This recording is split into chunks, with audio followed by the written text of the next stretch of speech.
couple of pillows. I have a problem with my Michael, back. can you? Yes. Yeah, maybe. Will these work? Thank you. I think so, maybe. Yeah, that's much. And we're rolling. Mary, can you read the slate? The date is February 16th, 1995. The survivor is Judith Ghesser. The interviewer is Mary Rothschild. The city is LA. The country is United States of America. The language is English. We're rolling anytime, Mary. It's February 16th, 1995. I am Mary Rothschild interviewing Judith Ghesser for the survivors of the Shoah Visual History Foundation. Please tell us your name before the war, the date of your birth, the place you were born, and tell us about your family life before the war. My name is Judith Ghesser. I was born in Chernobyl, Romania in 1929, June 27, 1929. What was your maiden name? My maiden name was Judith Gelber. Before the war, I remember growing up as a very happy child. Family life was very good. My father, Emanuel Gelber, worked for a large insurance company by the name of Transylvania. And my mother was a homemaker. My sister Erica and I, like I said, we had a very normal, happy childhood. I went to a private school, and my parents tried to give me the best education, the best of everything. And I remember going to Meisler Schule, which was a very good private school. When I was 6 years old, my language at home was German, being it used to be Austria before the First World War. And then Chernobyl became Romania after the First World War, which finished in 1918. So Romanian, the Romanian language became part of the structure of Chernobyl. So anyway, when I started school with 6, I spoke German, Romanian. They had Hebrew and French. So I was exposed to the first class education. And also I learned piano. And life was really good. I remember walking to school every day. My sister Erica was 4 years younger, so I had a head start in the family. And so that life had taken a hold in 1940. I remember the Russian occupation from 1940 to 1941, which was a very dramatic change in our life. But life still continued as normal as possible, continuing to school, going to school and activities and whatnot. Did you come from a large family, Judith? I did not come from a large family. My only sibling is my sister Erica. Do you remember uncles and aunts? Yes, my mother had 3 brothers, and my mother and her 3 brothers, we all lived in the same apartment building, which my mother's parents had built for that purpose of having their children all live together in the same building, which we did. What was the name of the street? It was Dobroja. I believe it was Dobroja 1. That was, and in German we called it Morgenbessergasse.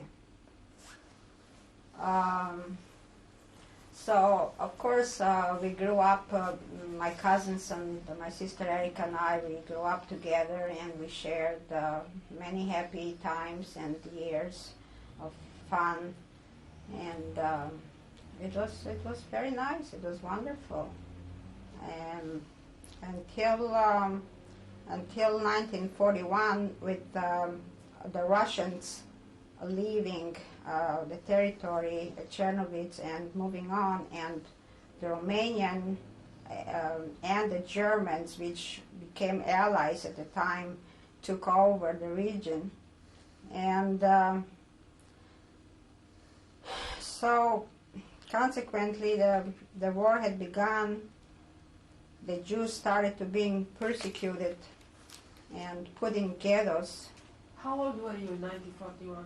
I was 12, 11 and a half. Well, I was between 11 and 12 or so. How did the situation affect your family? What did you notice? What changed? Well, suddenly my father couldn't go to work. We couldn't go to school. We needed to hide. It was a chaos. People started to run and hide. The Romanian soldiers, well, I don't remember exactly, but we had to leave. We had to leave our home, and we had to go into the ghetto, which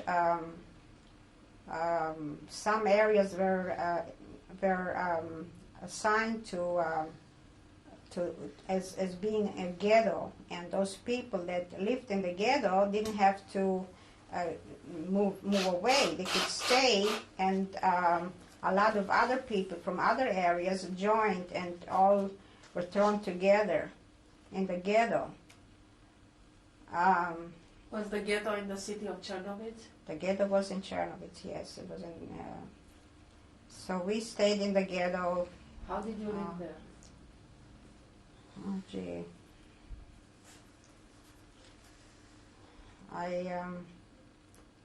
This part I really don't know. All I know that we were scared and hiding in the attic,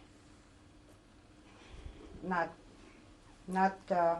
being able to sleep, or it was just so scary, and there were rumors that we will be deported from there, and it just took a matter of time, and we really were deported. We had to leave everything behind, and we had to meet at the train station.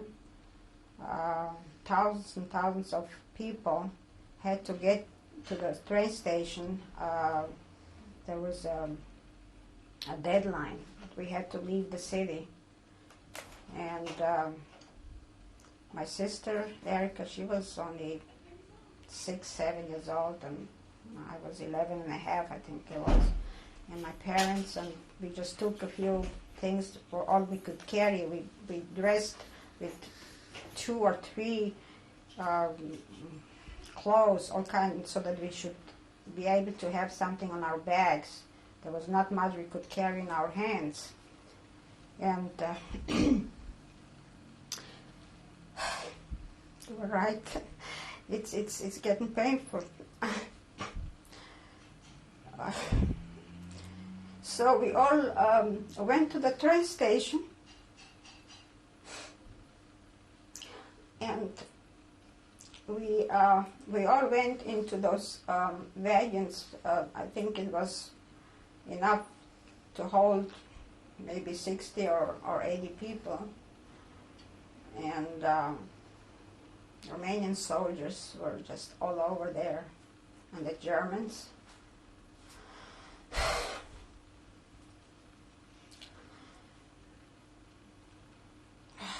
Okay, so so then the trains left the station in Chernovitz to an unknown, what is the word, Non-destination. destination. Can you describe the train? The train, we were thrown in together like cattle in the train, and I don't remember how long it took, but finally they stopped, and we arrived.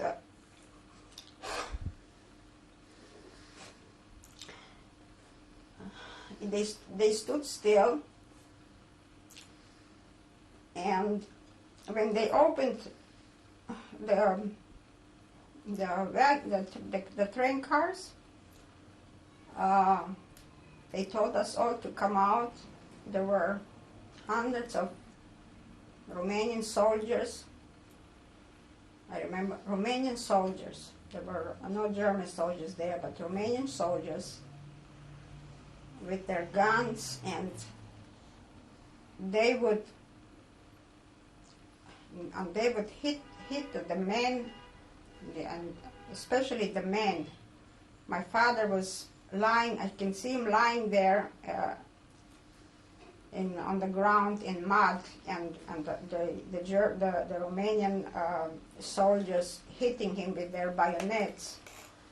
It was something that I can never forget. That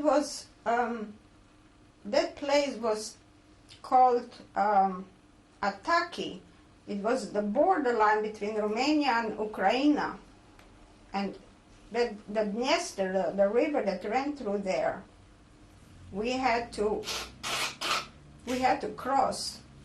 We were going to be deported into Ukraine, to Mogilev. That was the town. Mogilev was the border town which we were going to be led off.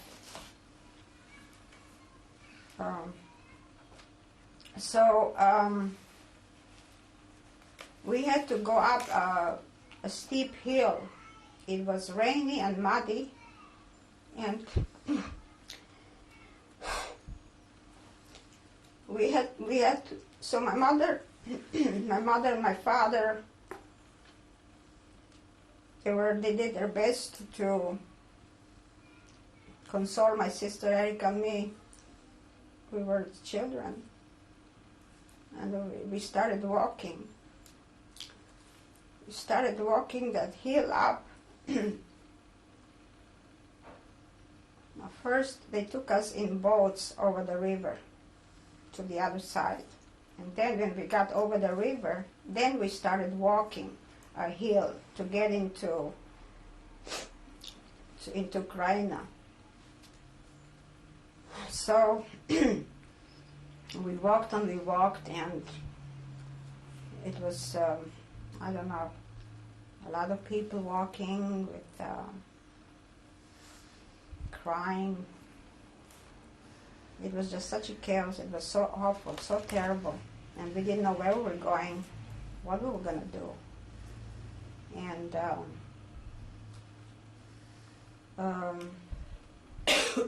so my father knocked at this house and begged someone inside, one of the Ukrainian people that lived there, to let us spend the night. It was nighttime. It was kind of late evening.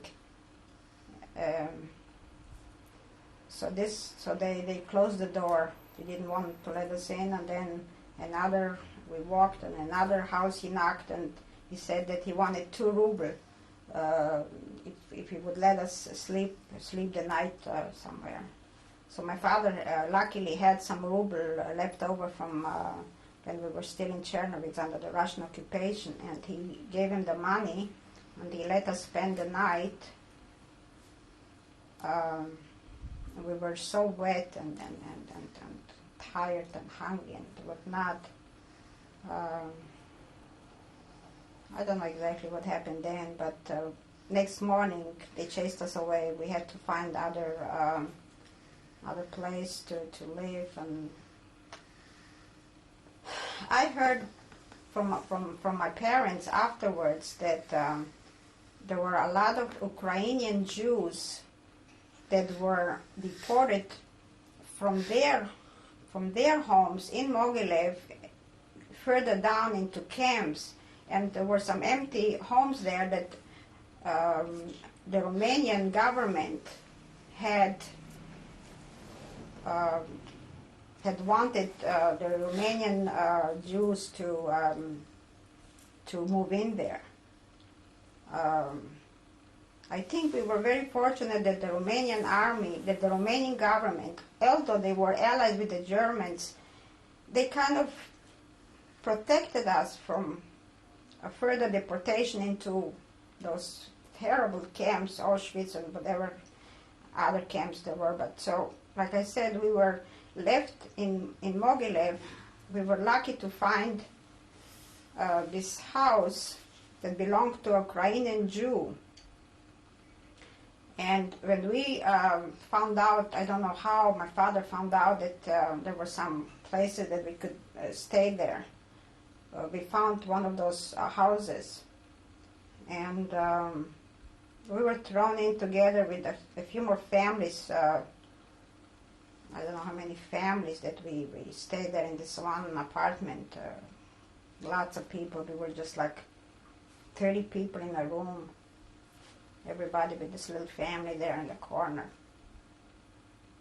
And somehow the Romanian government, they wanted their Jews, the deported Jews from Romania, to kind of look out for their people.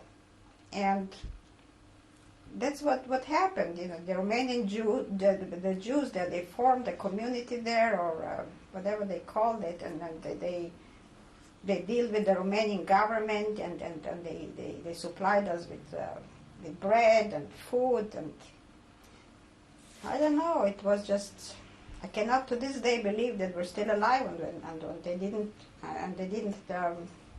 send us further away to kill us. But I'm sure that if the war would have continued, the Germans had plans for all the Romanian Jews to eliminate. This is a fact. But we were very specially lucky not to have been the victims of those camps that so many thousands of people had been killed. So all the time that we were in Mogilev, from 41 to 45, 1941 to 1945, that was 3.5 years. 3.5 years. We lived in this ghetto in Mogilev, which was called Transnistria. And we lived there. There was nothing to do. You know, we didn't go to school. I don't know what we did, actually. Can you imagine 3.5 years? You children, they don't go to school. What did we do? How did you live? We had a relative that lived that was in Buenos Aires, and he had found out that we are in concentration camp in Transnistria, together with another family related to him.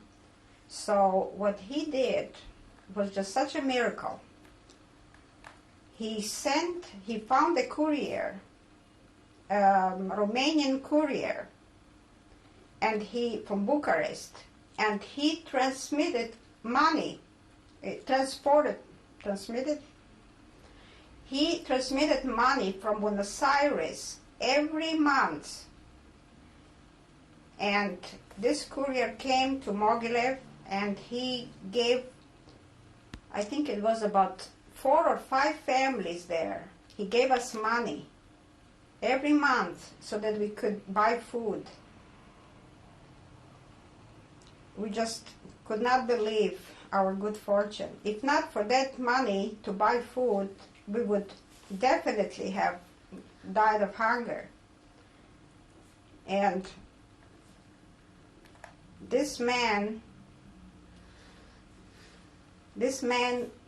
saved our life, actually, because so many people, thousands of people died of hunger and of disease because they were malnourished. They couldn't, even so that the German didn't kill them, but they died of hunger and of diseases. And we were very lucky that we had a little money, and we had to buy food, bread, and a little bit, I don't know exactly, not that much, but it was better than what other people had, which was nothing. And there were Ukrainian people that they sold. They were glad to make some money off of those prisoners, and we had a little money, and they came to the ghetto with product, with food, with fruit, with bread, with I don't know what else, but anyway, that was one of the lucky breaks that we had there. And my father, he had lots of people that he knew in Transnistria. Among them was a professor, a very intelligent professor. What was his name? Oh God, I don't know.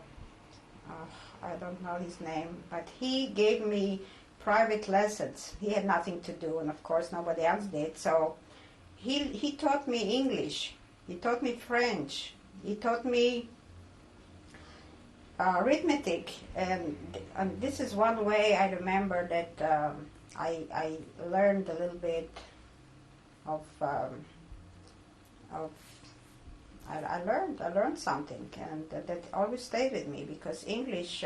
When after the war, and I could speak a little English. I came to Palestine, and I spoke a little English. I couldn't believe where did I learn English from, and that was one place where I learned English in concentration camp, which was a good break for me. And so for 3.5 years, we were prisoners. We couldn't do anything. We couldn't go any place. We just existed. We existed. And my mother was very ill. She was very sick, and my father was sick, and my sister and I, my mother, my sister and I, we all three had yellow jaundice. We got so yellow, like lemon, and we were so sick. I remember, I think it took like about 6 or 8 months to become well.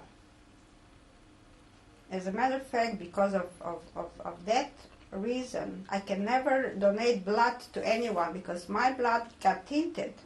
And even so, my blood is normal, O, which is, most people have type O blood. And I needed to give blood for someone very dear to my heart.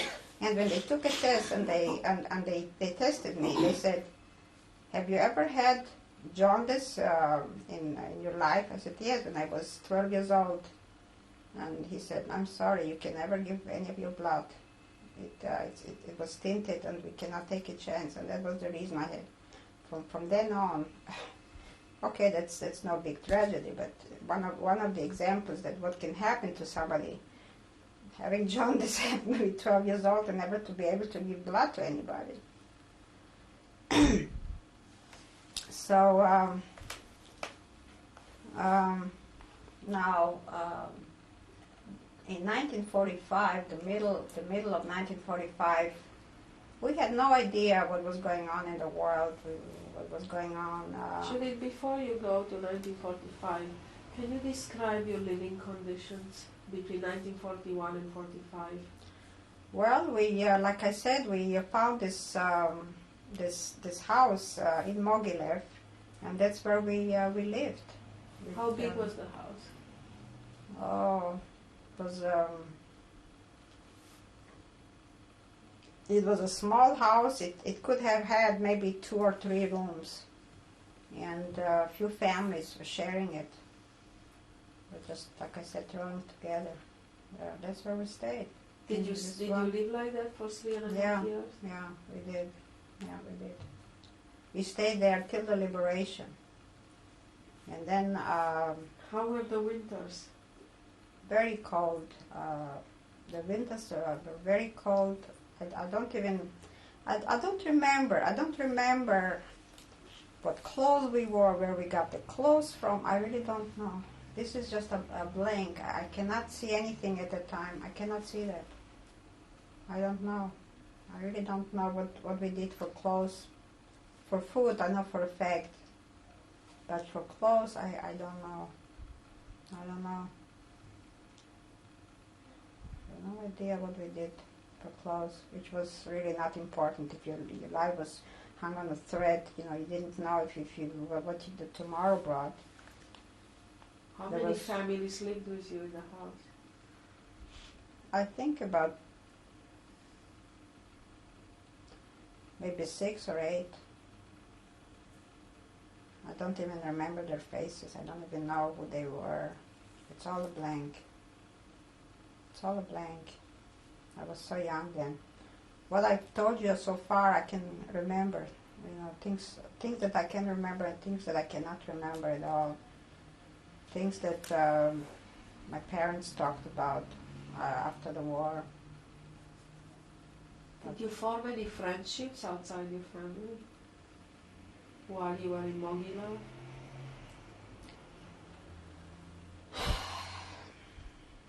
I think the people we lived with together, we were, but I just don't even remember who they were. I have no idea. No, we didn't form any friendships that lasted after the war. No, I don't remember anybody that comes to mind.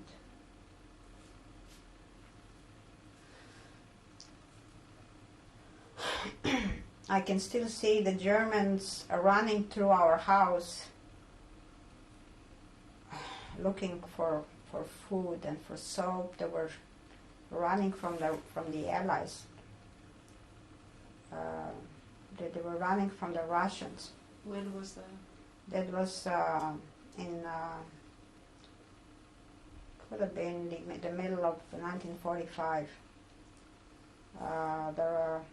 The Russians were really close, and the Germans starting running and retreating, and they ran through the houses, and they were so hungry, and they just didn't see us anymore. All they wanted was food and bread and soap, and I can still see them. I can still see those Germans running through. They didn't even hast du Brot, hast du Seife. This I can remember. They were running, and then it didn't take too long afterwards that the Russians came and freed us, and then it just took maybe a week or two, and we were free to go.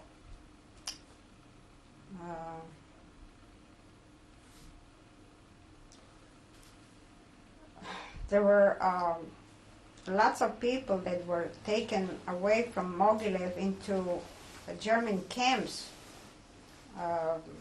My father used to tell us a lot of people that he knew in the camp were taken into German camps for labor, a lot of labor. And in Mogilev, all the men did labor, my father included. I don't know what kind of labor, but the men were gone all day doing all kinds of labor. And the women and the children would just stayed back. Judith?